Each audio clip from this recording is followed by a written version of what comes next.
Hi, welcome back to another TerranScapes video.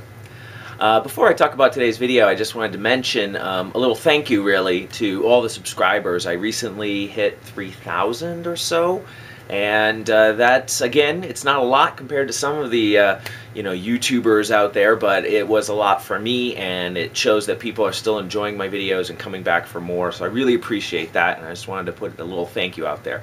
And I also wanted to say I've been sort of had a little longer lag between videos lately. I've been actually just producing a lot of pieces that were very similar to things I've shown in the past. I haven't had a lot of new things to show you, but I do have some new things coming up, one for today and a couple experiments and a product review, and so there's definitely going to be more content coming in the upcoming week or two, so keep your eye on the channel for those. But before I bore you with the dribble drabble there, let's take a look at today's piece. A customer recently asked me to do a set of boards that included a Chasm board, and it's a piece that I haven't done in quite a while actually, and I got lucky and found an old board that I had stored away that I had forgotten about, of one of my original Chasm boards that I had done, I don't know, probably like 2 years ago. And it gives a really kind of nice black and white contrast to show where it started and where it's evolved to at this point. So hopefully it gives you a sense of the kinds of ways that I'm improving things as we go along, as I go along. We're together on this. Anyway, so let's take a closer look at it and I'll show you what I'm talking about. So here you can take a look at the original Chasm board that I found tucked away up in the attic. It's on a 20 by 10 modular board. These are my 1.5 inch boards that I do. And what I wanted to start off with was showing you how I did the original cut.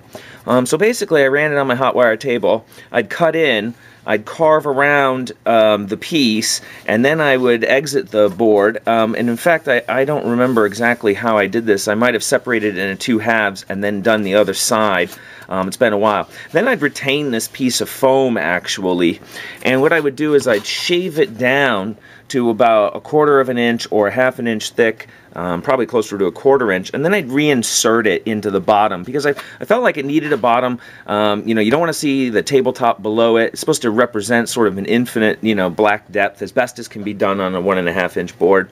And then I'd go in and I'd hand carve the sides to give it a sort of rocky chasm-like texture, and then actually when I'd go back in afterwards, you can see there's still a couple gaps around that bottom where it doesn't quite fit because maybe I carved the sides a little bit deeper. And sometimes on later iterations I went back in with spackle and I would fill all those little gaps to clean that up, and I'd improve the carving slightly over time, but this is sort of way back time machine look at the way I started out doing Chasm boards. And here you can see the most recently completed one.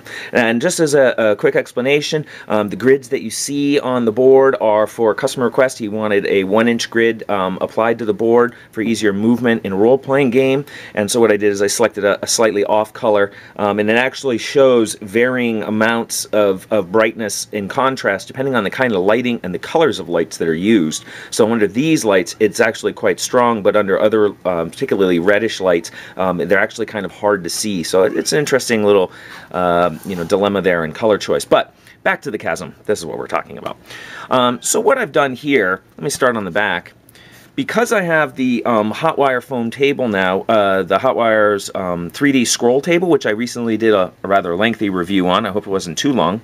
But you can see I no longer need to do cutting in because the table allows me to do a plunge cut, and this is the board actually that was shown in that video that I was cutting as a demonstration. And then what I've done is, after cutting out the interior, I've gone back in and I've trimmed, or carved, and similar in technique to the way I do the Martian buttes and riverways. I do that with a different hot wire tool. So I carve that all out, and then can you hear the cat? That's George. And then what I do to represent the new bottom, I thought that it would be a better way to preserve the depth. So now I've got a full 1.5 inch. That's George. Hi, George. Cat. Anyway, then to preserve that depth, what I did is I applied a very thin sheet of styrene. I think this is 0.04 thick. Glue, spray painted it black, glued it, I epoxied it actually because I was afraid it would pop off at some point. So epoxied that onto the back, and then I get a really nice, clean, matte black bottom for this that's got, you know, a perfect edge all the way around, so there's no gaps, nothing that needs filling, and a much more improved you know, carving of the face of the chasm itself. So really like the way that came out. I explored, you know, adding in some more jutting areas to that, and that's something I might, you know, continuously embellish as time goes on, but you can see where I'm currently at with that. So this is just meant to be a quick video to show you. These are the kinds of improvements I'm always trying to work on and see if I can add and tweak a little bit more. I think the new 3D scroll table from the Hotwire Foam Factory is going to add a lot of options for how to tackle different kinds of foam carving in new and interesting ways. And I've got some projects lined up for it, and I'm going to see if I can shoot a couple cuts in progress to keep giving you an idea of how the table can be used. Really interesting product. But anyway, thanks for joining me. If you want to see any photos, I won't have a photo of this board up on the site though, because of the grid pattern. I think it'll be confusing to visitors to the site. But if you want to see photos of the other projects that I've done in the past, or my other modular boards that are in the series, you can always go to TerranScapes.com, and there's information there also on the newsletter, and when the store reopening will be planned a little bit later this year when I catch up on some of the orders that I've already got come in. And I hope you've enjoyed this, and I'll be back real soon with another video. Thanks.